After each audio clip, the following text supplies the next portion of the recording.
The dust storm had barely settled when Virginia Nelson spotted the lone silhouette approaching her family's makeshift camp, her heart racing with both fear and desperate hope. 3 months of living in a canvas tent on the unforgiving plains of Wyoming Territory had taught her that strangers could be either salvation or damnation, and with 3 hungry children depending on her, she couldn't afford to guess wrong. It was the summer of 1873, and the promises of a new life out west had turned to bitter disappointment for Virginia. At 26, she found herself widowed after her husband Thomas had succumbed to fever just 2 weeks after they'd reached Sweetwater County. With their savings nearly depleted and no family to turn to, she'd been forced to make camp on unclaimed land outside the growing town of Green River. "Mama, someone's coming," whispered 8-year-old Eliza, the eldest of Virginia's children, clutching her mother's skirt as they both squinted into the setting sun. "I see him," Virginia replied quietly, instinctively placing herself between the approaching rider and her children. She reached for the small revolver tucked into the pocket of her apron, the last gift Thomas had given her before his passing. "Emma, take Samuel and go inside the tent." 6-year-old Emma obeyed without question, grabbing her 4-year-old brother's hand and disappearing behind the canvas flap. Virginia stood her ground as the rider drew closer, the distinctive silhouette of a wide-brimmed hat marking him as a cowboy. The man slowed his chestnut mare to a walk as he approached, raising one hand in greeting. "Evening, madam," he called out, his voice carrying on the wind. "Mean no harm." Virginia's fingers remained wrapped around the revolver, but she nodded in acknowledgement. "State your business, sir." The stranger pulled his horse to a stop about 20 paces from her tent. He was younger than she'd initially thought, perhaps 30, with sun-weathered skin and a dark beard trimmed close to his jaw. His clothes were dusty but well kept, and the Winchester rifle in his saddle holster was polished to a shine. "Name's Wade Lawson," he said, touching the brim of his hat. "Foreman over at the Broken Spoke Ranch. Couldn't help but notice your camp here on my ride back to the property." His eyes moved from Virginia to the tent behind her, which rippled in the evening breeze. "Been seeing smoke from your fire these past few days. Thought I should check if you're in need of assistance." "We're managing just fine," Virginia answered, though the tremble in her voice betrayed her. The truth was, they weren't managing at all. Their food supplies were dwindling, and the autumn nights were growing colder. Wade Lawson dismounted slowly, keeping his hands visible. "Begging your pardon, madam, but 3 little ones in a tent with winter coming isn't what I'd call managing." Virginia stiffened. "My husband will be returning shortly with supplies. We're just waiting on him." The cowboy's eyes softened with something that looked dangerously like pity. "No disrespect intended, madam, but I've been riding past for nearly a month now. Haven't seen any man around here except that little boy who peeks out of the tent." Virginia felt heat rising to her cheeks. She hadn't realized they'd been observed for so long. "My arrangements are not your concern, Mr. Lawson." "Maybe not," he conceded, "but I wouldn't sleep right knowing there are children out here with the first frost due any day now." He gestured toward the darkening sky. "Storm's coming too. Looks to be a bad one." As if to confirm his words, a gust of wind swept through the camp, nearly uprooting one of the tent's stakes. Virginia instinctively moved to secure it, momentarily taking her hand from the revolver. "Let me help," Wade said, quickly stepping forward to drive the stake back into the ground. His hands were calloused but gentle as he worked, and Virginia found herself watching him with cautious interest. "Thank you," she said stiffly when he'd finished. Wade straightened up, dusting off his hands on his denim pants. "Mrs. Nelson, Virginia Nelson. Mrs. Nelson, I don't mean to press, but my employer's got an empty foreman's cabin about a mile from here. It's not much, but it's sturdy, got a proper stove, and no one's using it since I bunk with the other hands." He looked at her directly, his blue eyes earnest. "You'll sleep under a roof tonight, you and your children." Virginia felt a lump form in her throat. Part of her wanted to refuse, to maintain the fragile independence she'd clung to since Thomas's death. But another part, the mother in her, knew she couldn't subject her children to another night in the increasingly frigid tent, especially with a storm approaching. "Why would you help us?" She asked, her voice barely above a whisper. You don't know us. Wade's gaze drifted to the horizon for a moment. My own mother raised me and my sisters alone after my pa was killed in a mining accident. I know what it's like. He looked back at her. Sometimes folks just need a helping hand. The first fat raindrops began to fall, pattering against the canvas. Virginia heard Emma's worried voice from inside the tent. Mama, it's leaking again. Wade raised an eyebrow. What do you say, Mrs. Nelson? I promise you'll be safe. Virginia looked at the tent, where a small puddle was already forming near the entrance. She thought of her children, of the nights they'd gone to bed hungry, of Emma's cough that had developed over the past week. Then she looked at Wade Lawson with his honest face and steady hands. We don't have much, but I can pay something for rent, she said finally. Wade shook his head. Let's just get you settled first. We can talk terms later. He glanced at the tent. Do you have much to pack? Just what you see, Virginia admitted. Our wagon broke an axle 2 weeks ago. I had to sell most of our belongings to feed the children. Wade nodded, his expression carefully neutral. I've got room for your things on my horse and the children can ride too. It's not far. Within minutes, Virginia had gathered their meager possessions: clothing, cooking utensils, a family Bible, and a small box containing Thomas's pocket watch and her wedding band, which she'd been too proud to sell. Wade secured the bundles to his saddle with practiced efficiency, then helped Emma and Samuel onto the horse. Eliza insisted on walking alongside her mother. The rain was falling steadily now, turning the ground to mud that clung to Virginia's worn boots. She pulled her shawl tighter around her shoulders and took a last look at the tent that had been their home for the past months. Despite its inadequacies, abandoning it felt like admitting defeat. We can come back for it tomorrow if you'd like, Wade said, seeming to read her thoughts. Virginia shook her head. No, there's nothing there worth saving. They set off through the gathering storm, Wade leading his horse while Virginia walked beside him, Eliza's hand clasped firmly in hers. The wind whipped at their clothes, and by the time the outline of the foreman's cabin came into view, they were all thoroughly soaked.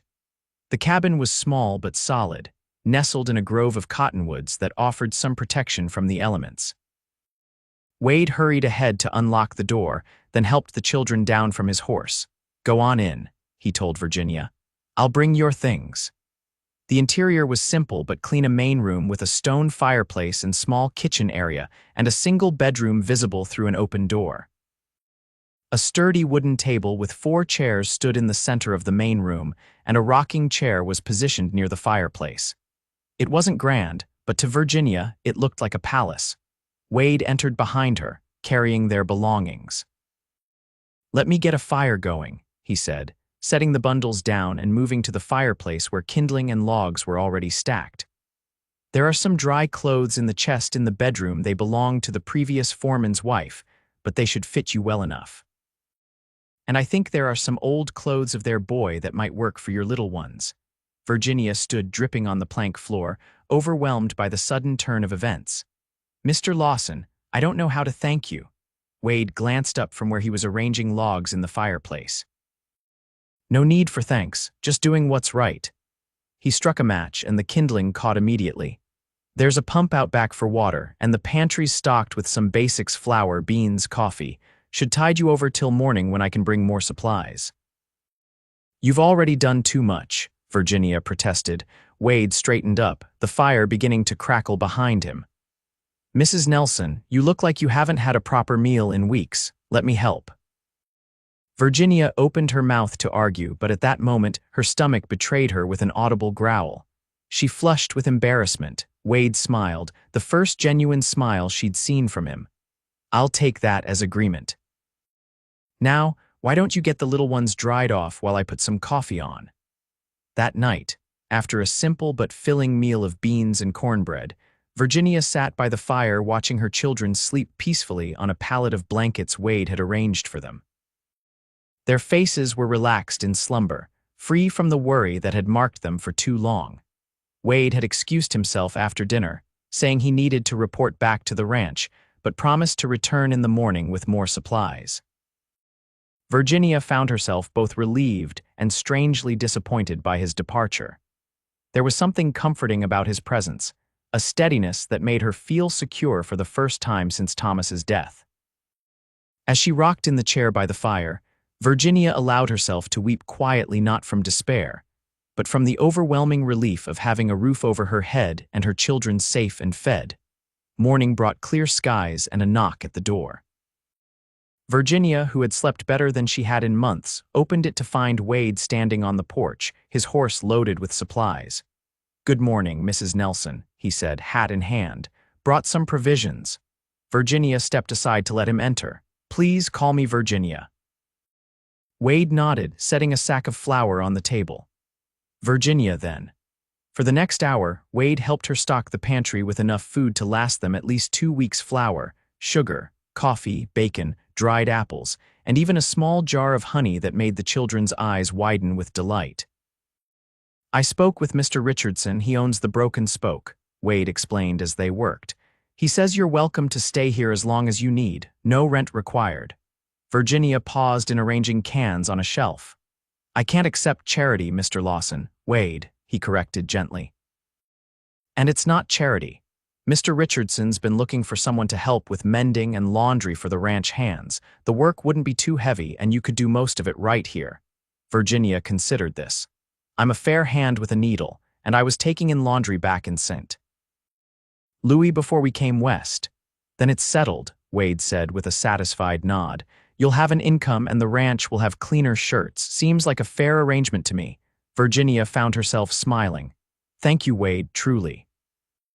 Over the following weeks, Virginia settled into a routine. Each morning, Wade or one of the other ranch hands would deliver piles of clothing in need of repair or washing, and she would spend her days sewing torn shirts, darning socks, and scrubbing the red Wyoming soil from denim pants.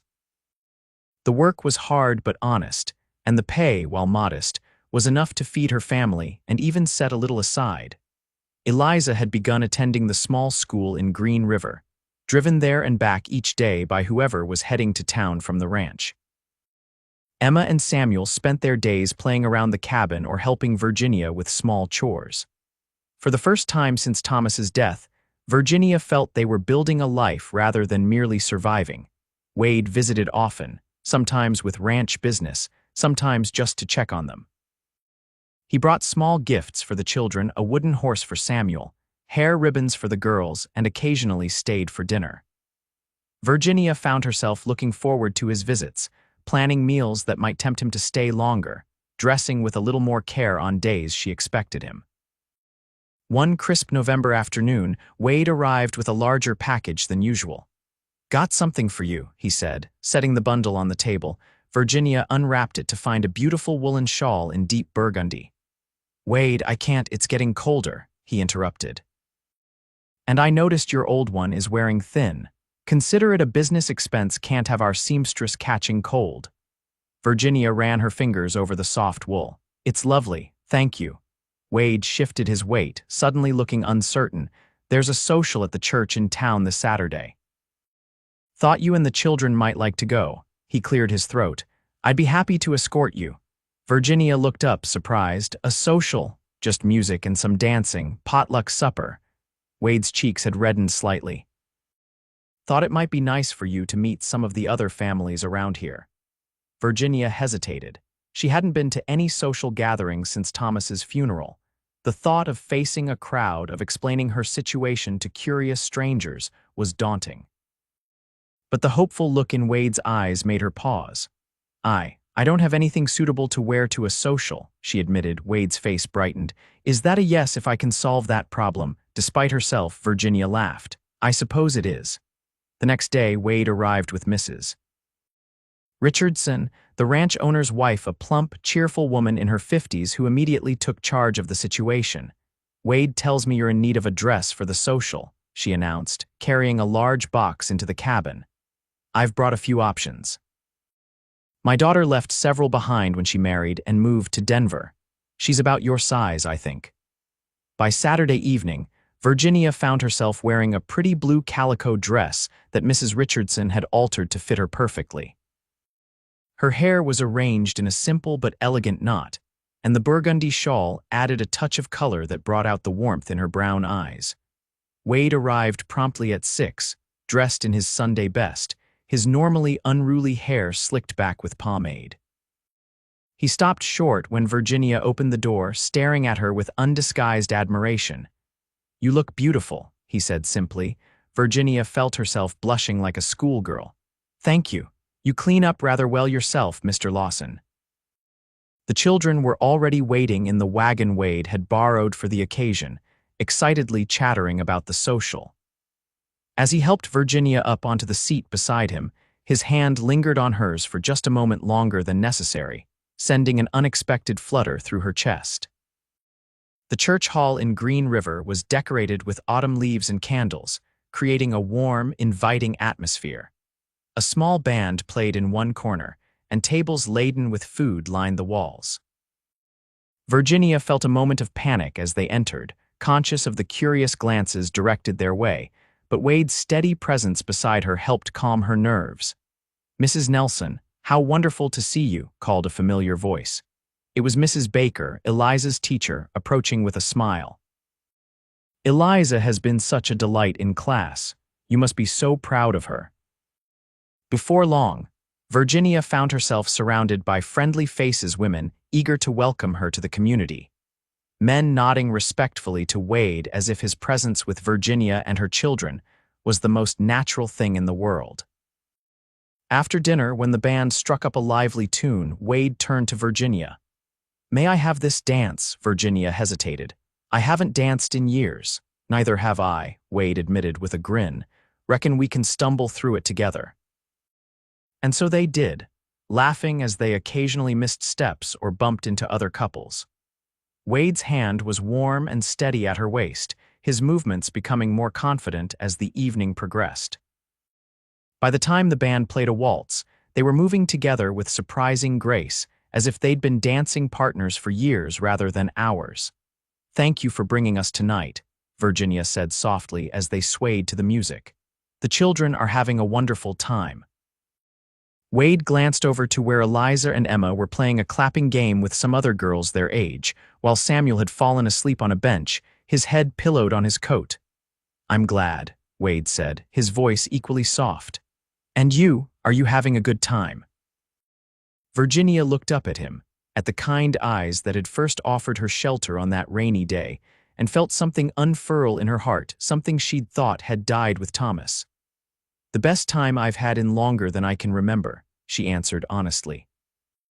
The moment was broken by the arrival of Mr. Richardson, who clapped Wade on the shoulder. "Lawson, I need a word with you about that new stock we're expecting from Texas." Wade reluctantly excused himself, promising to return quickly, leaving Virginia to join a group of women who were serving coffee and pie. She found herself drawn into their conversation, grateful for the simple normalcy of discussing recipes and children's antics. "He's sweet on you, you know," said Mrs. Richardson, appearing at Virginia's elbow with a knowing smile. Virginia felt her cheeks warm. "Wade, oh, I don't think, my dear, I've known that boy for 10 years. Never seen him look at anyone the way he looks at you." The older woman patted her arm. "And it's high time. He's been alone too long." Before Virginia could respond, Wade returned, and the evening continued with more dancing, more conversation, and a growing sense that perhaps her life wasn't over after all, perhaps it was just beginning anew. The ride home was quiet, the children sleeping in the back of the wagon, exhausted from the excitement. The night was clear, stars scattered like diamonds across the vast Wyoming sky. Virginia found herself sneaking glances at Wade's profile as he drove, wondering what it would be like to build a life with him. "Penny for your thoughts," Wade said, catching her looking. Virginia smiled. "I was just thinking how different things are now from when you found us in that tent. I never imagined that you'd be going to socials and dancing with a cowboy," Wade finished with a gentle laugh. "That I'd feel hope again," Virginia corrected softly. "After Thomas died, I thought that was the end of everything. I was just trying to keep the children alive. I couldn't see beyond the next meal, the next night in that leaking tent." Wade was silent for a long moment. "Life has a way of surprising us," he finally said. "When my father died, I thought our family was finished, but my mother, she just kept going, one foot in front of the other." She taught me that strength doesn't always look like what you expect. Virginia nodded. Your mother sounds like a remarkable woman. She was, Wade agreed. She'd have liked you. The implication that his mother was no longer living hung in the air between them, another shared experience in a growing list of connections. When they reached the cabin, Wade helped carry the sleeping children inside and tuck them into bed. Virginia stood in the doorway watching him, struck by how natural it felt to have him there, how right. Thank you for tonight, she said as he prepared to leave. For everything. Wade paused on the porch, his hat in his hands. Virginia, he stopped, seeming to struggle with his words. I'm not good at this sort of thing, but I want you to know that these past weeks, getting to know you and the children, it's been the happiest time I can remember. Virginia's heart quickened. For us too. I don't want to rush you, Wade continued. I know you're still grieving Thomas, and that's as it should be. He was their father and your husband. He took a deep breath. But I hope in time you might consider. That is, I'd like to call on you properly, if you're willing.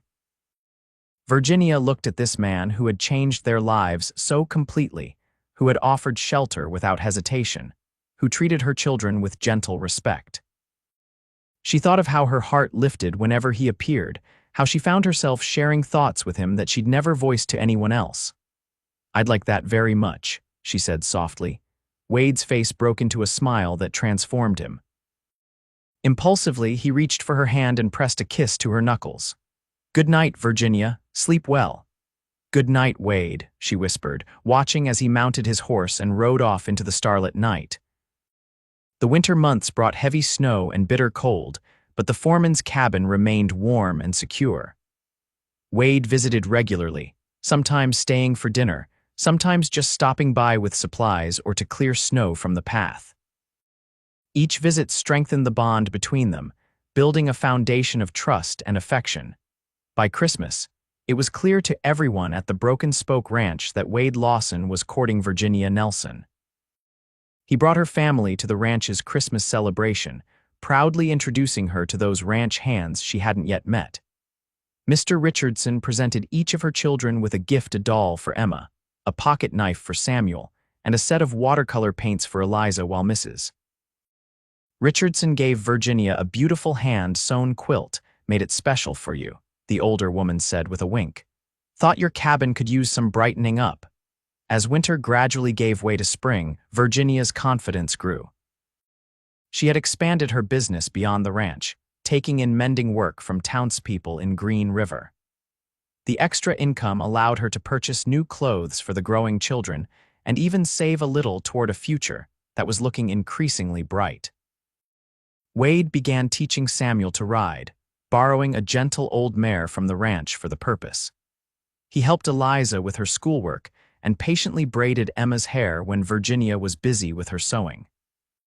The children, initially cautious around him, now greeted his arrivals with enthusiasm, running to meet him as he rode up to the cabin. One evening in early April, after the children were asleep, Wade and Virginia sat on the porch watching the stars emerge.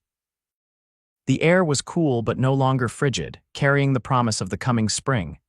I have something to ask you, Wade said, his voice unusually serious. Virginia turned to look at him, her heart skipping a beat at his expression.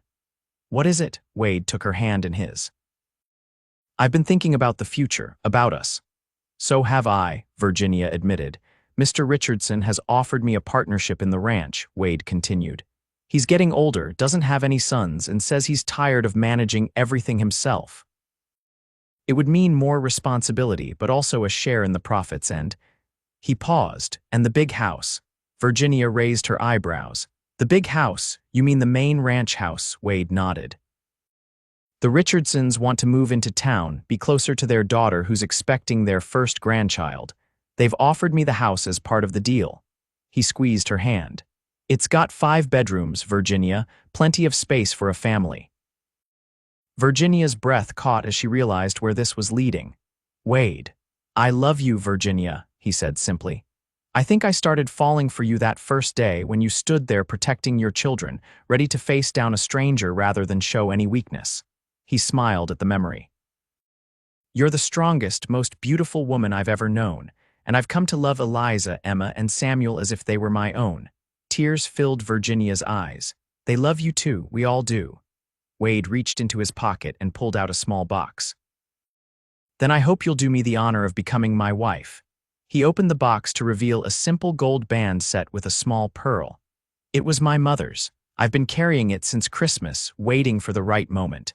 Virginia looked at the ring, then back at Wade's hopeful face. She thought of the journey that had brought them to this point, from desperation in a leaking tent to this moment of profound joy. "Yes," she whispered, her voice thick with emotion. "Yes, I'll marry you, Wade Lawson." Wade slipped the ring onto her finger, then pulled her into his arms for a tender kiss there first. When they finally parted, both were smiling through tears. "Should we tell the children?" Wade asked, his forehead resting against hers. Virginia laughed softly. "Let's wait until morning." Though I suspect Eliza at least has been expecting this announcement for some time. The wedding took place in June. A simple ceremony in the Green River Church, followed by a celebration at the ranch that brought together the entire community. Virginia wore a cream-colored dress that Mrs. Richardson and several other ranch wives had helped her make, and her daughters carried bouquets of wildflowers they had gathered themselves that morning. When the minister pronounced them husband and wife, Wade kissed his bride to the cheers and applause of their friends and neighbors.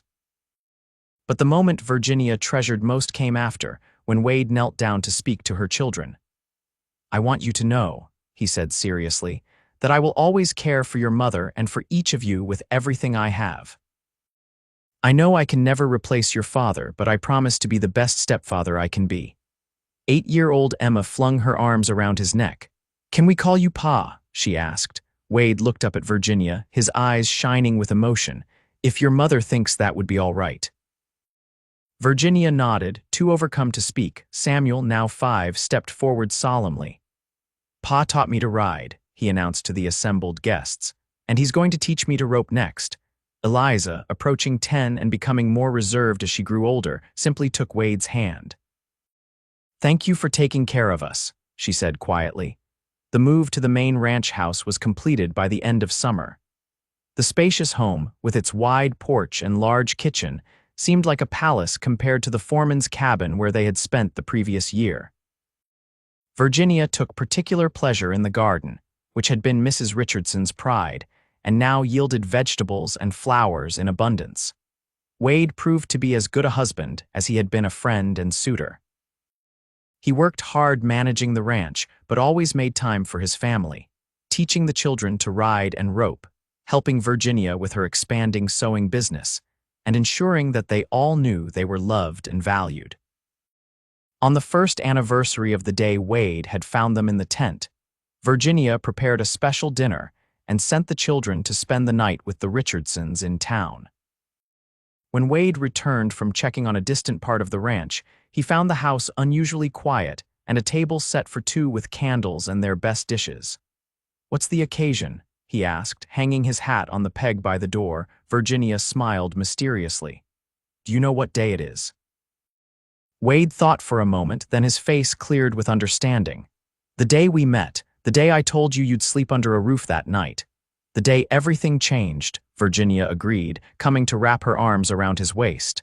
"I have something to tell you."